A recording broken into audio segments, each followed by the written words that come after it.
ኦኬ ከሌሊቱ 1/3 ሲወርድ እግሩ ነው የሚወርደው? እጁ አልተገለጸም። እርሱ ይወርዳል። ምንም አታውቅም። እንዲህ አምላክህን ምንድነው የምታመልኩ? ካዳ አልታውቅም፣ አልተገለጸም። መላኢካ ነው በአላህ ትእዛዝ በዛ ሌሊት ሱሉሰ ሌሊት ላይ ወርዶ ሰማኡ ዱንያ ላይ የሚለልበው። ዩንዚሉ ረቡና ብለው ዶብጥ አድርገውታል። ዩንዚሉ ማለት ያወርዳል ማለት ነው። አላህ ያወርዳል፣ ጌታችን ያወርዳል። ማን መላኢካ እንዲወርድ ያደርጋል። ወዴት ነው የሚወርደው? ወደ ሰማኡ ዱንያ የሚወርደው መላኢካ ነው እንጂ አላህ አይደለም። ግን እንዴት ነው አንድ ሰው ፈጣሪውን ይወርዳል ይወጣል ይወርዳል ይወጣል እያለ ሊያምን የሚችለው?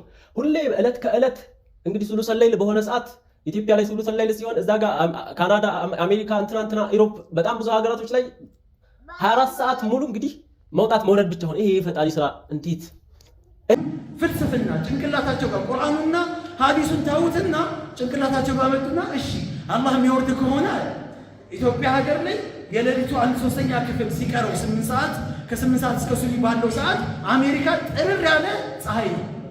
እሺ እዚህ በዚህ ወረደ። አሜሪካ ድጋሚ ደግሞ እዛ ሊወርድ ነው። እንደገና ጃፓን እንደገና ሊወርድ ነው፣ እንትን ሊወርድ ነው ይላል። ይሄ ሰላም ነው? ይሄ የአላህ አወራረድ በሰውኛ ነው የምንስለው? እንደ ሰው ነው ያላህ የምንስለው? ይወርዳል። አሜሪካ እንዴት ነው የሚወርደው? አሜሪካ ሄደ እዛ ተጨነቅበት። አንተ ኢትዮጵያ ላይ ያለው ኢትዮጵያ ላይ ሆነክ አላህ ይወርዳል። በዛ ሰዓት ላይ ተነስተ አልቅስበት። በዛ ሰዓት ላይ አላህን ለምነው።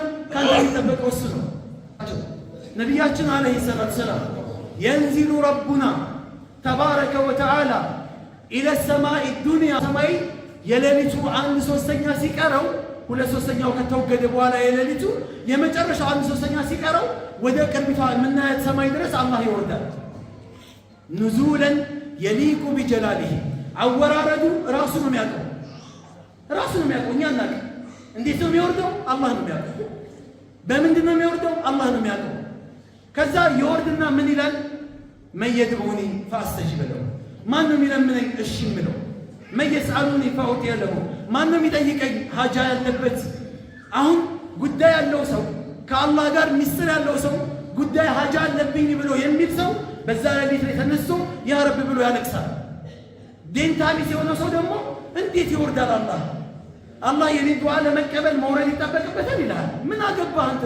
እወርዳለሁ እጁን ይዘረጋል ብለዋል ነብዩ። እኛን ዱዓችንን ለመቀበል ኢነላህ የብሱጡ የደሁ ቢለይሊ ሊየቱበ ሙሲኡ ነሃር ወየብሱጡ የደሁ ቢነሃሪ ሊየቱበ ሙሲኡ ለይሊ ሐታ ተጥሉዐ ሸምሱ ሚን መግሪቢሃ። ለአንድ ቀን ለሁለት ቀን አይደለም፣ ፀሐይ በመግቢያዋ እስከ ቂያማ ድረስ አላህ እጁን ይዘረጋል። እንዴት ነው? እንደዚህ ነው እጅ መዘርጋት አናቅም። የሰው ልጅ እንደዚህ ነው የሚዘረጋው። አላህ እንዴት ነው የሚዘረጋ አናቅም። ይወርዳል። መውረድ አለ ከተባለ ከፍ ማለቱን ነበር የሚያሳየው አይደል? ከፍ ያለ ነገር እኮ ነው የሚወርደው። ከላይ የሆነ ነገር ወደቀ ስንል ከፍ ያለ እንደነበረ ማሳየው። ይመጣና አንድ አባሽ ስንወያይ ምን እንዳለ ታውቃላችሁ? እሺ አላህ ይወርዳል ካልካ እዩ፣ ፍልስፍናው ለምን አስፈለገ? ይወርዳል ከተባልክ ይወርዳል። ነገ የቂያማ ቀን አላህን ያለ ግርዶሽ ታገኘዋለህ። እንዴት ነበር የምትወርደው ብለህ ጠይቀው። የዛኔ ትጠይቀዋለህ። አሁን ይወርዳል የሚለውን መቀበል ዋጅብ ነው። ምን ይላሉ መሰላችሁ? ይወርዳል የተባለው ረህመቱ ነው እንጂ አላህ እንዴት ይወርዳል? የአላህ ረህመት ሌሊት ብቻ ነው እንደሚወርደው? ረህመቱ ሌሊት ብቻ ነው እንደሚወርደው? ያላ ሁሉም ወቅት ላይ በየሰከንዱ በየማይክሮ ሰከንድ ረህመቱ አለ። የአንድ ሰከንድ ቁራጭ ረህመቱ ከሌለ መኖር አንችልም። ረህመቱ